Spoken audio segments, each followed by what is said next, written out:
Hi friends, welcome back to World kitchen.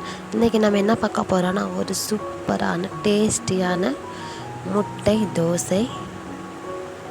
So நார்மலாக நம்ம முட்டை தோசை பண்ணுவோம் இல்லையா, ஸோ அதே மாதிரி பண்ணாமல் கொஞ்சம் டிஃப்ரெண்ட்டாக எல்லாருக்கும் பிடிச்ச மாதிரி எப்படி செய்யலான்னு பார்க்கலாம்.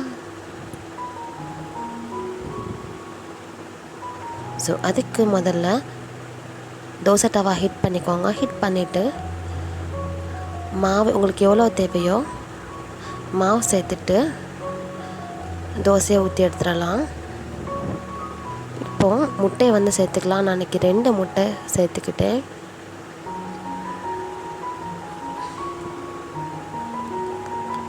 கூடவே குட்டி குட்டியாக நறுக்கி வச்ச வெங்காயத்தையும் கொஞ்சம் சேர்த்துக்கலாம். ஒரு பச்சை மிளகாவை குட்டி குட்டியாக நறுக்கி சேர்த்துக்கலாம். ஸோ உங்களுக்கு காரம் பிடிக்குன்னா நீங்கள் 2 அல்லது 3 கூட சேர்த்துக்கலாம். கொஞ்சமாக மல்லியலத்தலையும் குட்டி குட்டியாக கட் பண்ணிவிட்டு சேர்த்துக்கலாம். தேவையான அளவு உப்பை சேர்த்துக்கலாம். கொஞ்சமாக மிளகு தூளையும் சேர்த்துக்கலாம்.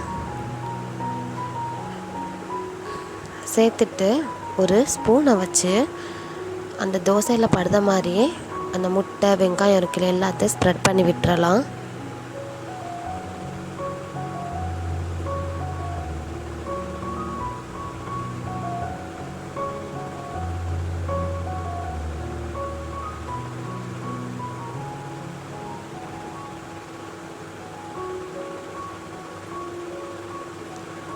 ஸோ இப்போ நம்ம வந்து ஆயில் வந்து சேர்த்துக்கலாம். தோசையை சுற்றி ஒரு ஸ்பூன் ஆயில் வந்து சுற்றி விட்டுக்கலாம். இப்போ நம்ம தோசையை வந்து பரட்டி விட்டுக்கலாம். பரட்டி போட்டாச்சு.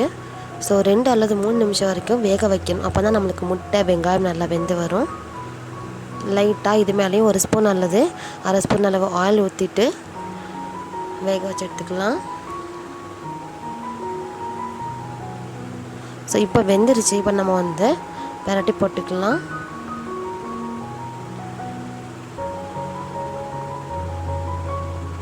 பாருங்கள், முட்டை வெங்காயம் நல்லா வெந்திருக்கு இல்லையா. ஸோ இப்போ நம்ம ஒரு பிளேட்டுக்கு வந்து ட்ரான்ஸ்ஃபர் பண்ணிக்கலாம்.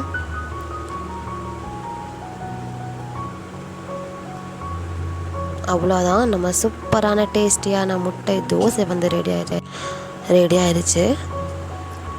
ஸோ உள்ளுக்கு சாஃப்டாக வெளியில் ரொம்ப கிறிஸ்பியாக டேஸ்டியான தோசை வந்து ரெடி ஆயிடுச்சு. சூப்பரான டேஸ்டியான தோசை நீங்களும் உங்கள் வீட்டில் ட்ரை பண்ணி பார்த்துட்டு எப்படி இருக்குன்னு கமெண்ட்டில் சொல்லுங்கள். உங்களுக்கு கொஞ்சம் எப்படி செஞ்சிடும் ஒரு பெரிய லைக் கொடுங்க. உங்கள் ஃபேமிலி அண்ட் ஃப்ரெண்ட்ஸ்க்கு ஷேர் பண்ணுங்கள். மறக்காமல் நம்ம சேனலை சப்ஸ்கிரைப் பண்ணுங்கள். தேங்க்யூ.